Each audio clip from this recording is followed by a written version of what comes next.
ہم نے جو 8 مارچ ہے اور ہم نے آج پروگرام ارینج کروایا ہے خواتین کے لیے تاکہ وہ ساتھ مل کر اپنے حقوق کے بارے میں بھی جانیں اور جو لا بنے ہوئے ہیں ان کے حقوق ہیں جو ان کے لیے جو آسانیاں پیدا کی گئی ہیں. ہمارے جو اسلام کا لا ہے وہ خواتین کے لیے ایک مکمل آزادی ہے.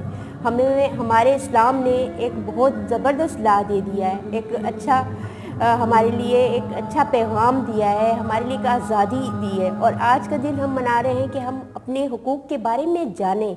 ہمیں پتہ ہونا چاہیے کہ ہمیں اپنے حقوق کیسے حاصل کرنے ہیں.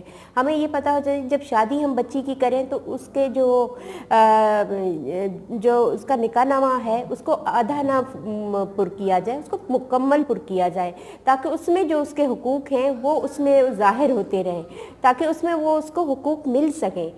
تب بھی کوئی اگر کسی بچی کے ساتھ زیادتی ہو تو وہ اس میں اس کے اختیارات دیے جاتے ہیں جیسے. اور آج کا دن بھی ہم نے اسی حوالے سے منایا ہے کہ قانون کے بارے میں بھی خواتین کو معلومات ملے اور وہ اپنے حقوق استعمال کر سکیں. اور کہیں بھی جہاں ان کو معلومات نہیں بھی ہوتی تو وکیل ہمارے بھی ہوتے ہیں, ان کو ایسے لیکچر بھی ملتے ہیں کہ وہ اپنے حقوق کو جان سکتی ہیں. بچیوں کو تعلیم دینے کے بارے میں, بچیوں کو شادی کا حق دینا, اپنی پسند کی شادی کا حق دینے کے حوالے سے. تو ایسے جو چیزیں ہیں وہ ہم اسی وجہ سے مناتے ہیں کہ جہاں جہاں ہمیں قانون بنائے جا رہے ہیں نئے نئے, ان کے بارے میں بھی ہمیں معلومات ملتی رہے. اصل میں ہمارے پاس اویئرنیس بہت کم ہے کہ چھوٹی عمروں میں بچیوں کی اور بچوں کی شادیاں کر دی جاتی ہیں. اور جب ہمارے پاس لا بنا ہوا ہے لیکن اس کے بارے میں لوگوں کو معلومات نہیں ہے تاکہ وہ اپنے لا کے بارے میں جانیں اور اس کے حوالے سے وہ کام ہو, ایسا نہیں ہوتا ہے.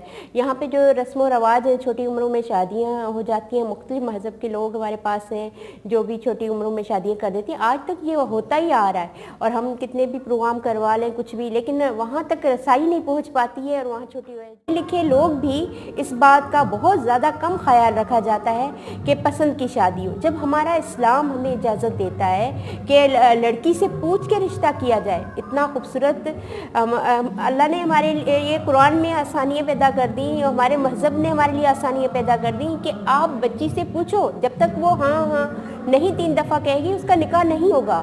لیکن ہم پڑھے لکھے لوگ بھی اپنی بچیوں کو یہ آزادی نہیں دیتے کہ وہ اپنی پسند کی شادی کر سکے.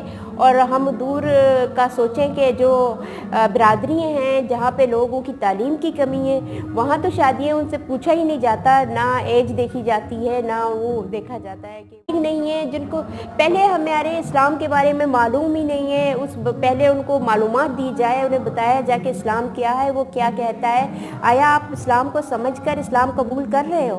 تو یہ چیزیں ہیں جو اس طرح کی شادیوں کو یا تو ان کے لیے قانون بننا چاہیے یا پھر ایسے لا ہونے چاہیے کہ ان کی مرضی کے بغیر ان کو اس سے مذہب چینج نہ کروایا جائے, کوئی بھی زبردستی شادی نہ کروا سکے. اس طرح کی شادیاں جو